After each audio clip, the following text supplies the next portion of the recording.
What if your student loans could actually make you richer? Welcome to the Lawyer Millionaire, helping law firm owners build their businesses and their wealth. I'm your host, Darren Wirtz. Perhaps you graduated law school with 6 figures of debt, and now you feel stuck. You're not alone. The average attorney carries $145,000 in student loans, and many wait years before they even think about building wealth. But what if that mindset right there is the real problem? Before we dive in today, a quick reminder, our Lawyer Millionaire book club is in full swing. This quarter, we're reading Buy Back Your Time by Dan Martell. Join us for the live Zoom discussion on September 19th and get strategies to reclaim your time and scale your firm. Details in the show notes. All right, on to today's episode. What if student loans weren't a burden, but a launching pad? What if the way you think about debt is more important than the debt itself? In today's episode, we are kicking off a special student loan series, 6 episodes to help you finally take control of your loans, build wealth, and stop letting debt define your future. And it all starts here with a mindset shift that could change everything. Okay, so today in our new podcast series, Student Loan Success, let's be real. Law school debt is no joke. The average law school graduate carries about $145,000 in loans, as we mentioned. That's more than the average starting salary of most attorneys and way more than most college grads carry. And yet, somehow, as a law firm owner, you're expected to build a business, grow your net worth, and invest for retirement while dragging around this massive financial anchor. So for the next 6 episodes, we're going to unpack everything you need to know to conquer your loans with clarity and confidence. Today, we're talking about how millionaires think about debt. In our next series, we'll look at proven strategies to pay down loans.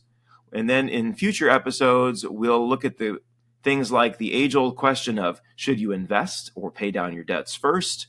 We'll explore student loan forgiveness and creative repayment options, the top 5 mistakes that lawyers make with their student loans, and we'll wrap up with life after loans, what to do once you're free and flush with extra cash, right?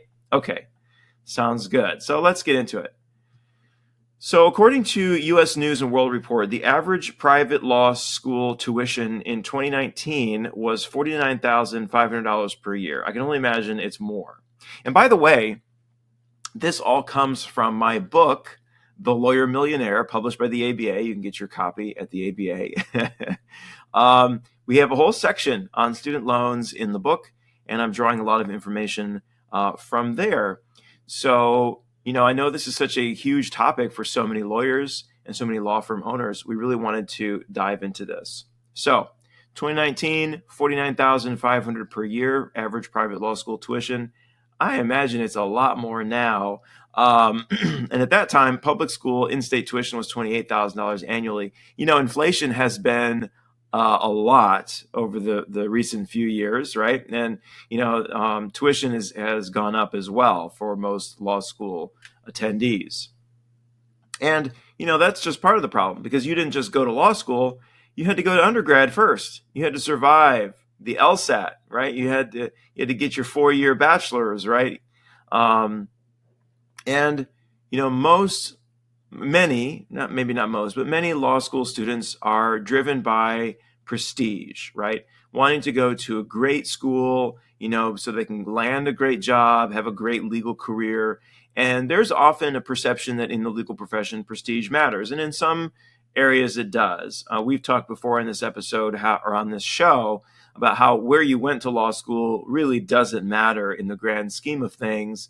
I've seen law firm owners who did not go to the most prestigious schools end up being extremely, extremely successful. So the correlation is not as strong as you might think. But still, a lot of people feel that they need to go to a very expensive school to earn that prestige. So, that just compounds the problem, right?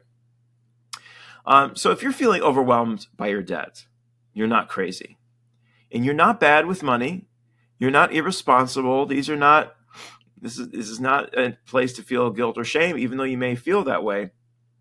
You're just a professional who invested in your future, like many, many other people. And now you need a plan to turn that investment into financial freedom. And I want you to start thinking about your student loans as an investment. Okay, so here's the truth. Here's the truth that most financial gurus won't tell you. Debt is not inherently bad. There are many financial gurus out there who say you need to pay off all of your debt before you even start thinking about investing, even your mortgage. I'm sure you might be familiar with who some of those folks are. Now, I'm not saying that's inherently the absolute wrong thing to do or that's going to harm you necessarily, but it's a very, very conservative approach. And maybe it's too conservative. I meet people all the time who are trying to aggressively pay down their mortgage and wipe out all of their student loans before they even open a retirement account. And I get it. The idea of being debt-free feels great, doesn't it? Not to have any debts hanging over your head. But you know what? The debt's not killing you. Yes, it costs some money, and yes, there's payments to be made, but it's not out there hunting for you. I know it feels that way sometimes. In reality, the advice to pay down your debt before you invest is, in my opinion, not correct. Not the best, especially when interest rates are reasonable. So we want to think critically about debt and what makes the most sense. Because wealthy people don't think about debt as something to fear. Let me say that again. Wealthy people don't think about debt as something to fear. In fact, some of the wealthiest people on earth are the most indebted. I won't name names, but I'm sure you can think of some, especially in public life right now. Wealthy people think about debt as leverage. So let me give you an example. What is leverage? Well, I love the concept of leverage because I used to be a middle school science teacher, and I taught physical science, and we had a little bit of physics, right? Even though I studied biology in college. But we won't go into that. So, have you ever used a bottle opener to open a bottle? A beer bottle, a glass, Coke bottle, any kind of bottle, right? That opener is a form of mechanical leverage, right? You simply were not strong enough to get the cap off of the bottle. Your hand alone wasn't strong enough. But with the right tool, you can apply force more efficiently. So a leverage allows you to multiply force, to apply a greater force to an object to make it move, right? That's the concept of leverage. And debt works in the same way. Debt is a form of what we call financial leverage. You use debt as a tool to get things done faster and hopefully to make more money in the long run, right? You use debt to accelerate your education. You didn't have to save up $150,000 before going to law school. You were able to get started sooner. Can you imagine if you had to save up all the money for law school before going to law school? It would take a long time, and you would be behind the curve in getting your career started. Instead, you got started sooner, you began earning sooner, and you've boosted your lifetime income potential. That's not weakness, my friend. That's leverage. And here's the kicker. Wealth equals savings times time. So let's talk about that, right? Let's go back to what we were saying, the concept of should I wait to invest? And we'll get into this more, but in future episodes. But if you wait to invest until your loans are gone, you will miss out on your most powerful asset, which is time. Wealth equals savings times time, right? That's not a mathematical formula. It's just that those are the two biggest components, the amount you're saving and the amount of time you have. You can't control necessarily what the stock market does. Sometimes the stock market has 20% plus years. Sometimes it has negative years. Most years historically have been positive. Long-term average return, 10% or so, right? But you don't know exactly what the market's going to do. And if you're not investing, you're going to miss out on that potential. The earlier you start, the more compounding works in your favor. And we've talked about compounding on this show before, how it's just the weirdest, craziest phenomenon. But the more time you give it, the more powerful the compounding becomes for you in growing your wealth. So let's talk about what not to do. 2 mistakes that I see over and over again. Mistake number one, putting off investing until you're debt free, right? This should be kind of obvious at this point, right? Now, I'm not saying neglect, your debts entirely and put money in the market instead. There is a balance, and we're going to talk in a future episode about what that balance is. But that's mistake number one. Mistake number two is dipping into your retirement funds to pay off your loans. Boy, I've been there. I've dipped. I admit it. But it's dangerous. Now, in some cases, it might make sense to dip in. It might logically make sense to dip into your retirement funds to pay off loans, not just student debt, but any kind of debt. But let me tell you why this is dangerous. I used to think that, sometimes this might make sense, right? Let's say you have some very, very high interest debt you need to pay off, and, pulling some funds out of your retirement might help. Well, it's not a great idea. And here's why. It's behavioral. Every time I've seen someone do it, pull money out of a 401k or an IRA, it opens a doorway. It makes you more open to the idea in the future. It removes the inhibitions that you have against spending your retirement funds. And it's like an addiction. Every time a client has said to me, I just need to pull money from this account just this one time. It's never just once, let me tell you. Just once becomes again and again and again every time you feel financial pressure. And the problem is your retirement funds are not a never-ending source of money. So don't pull money out of your retirement funds to pay down debt, because debt is a cash flow issue. It's not an asset issue. It's a cash flow issue. So if you haven't solved the cash flow issue, if you take money out of your retirement funds and use that to pay down debt, but you haven't fixed the cash flow issue, you're going to wind up in the same exact place all over again.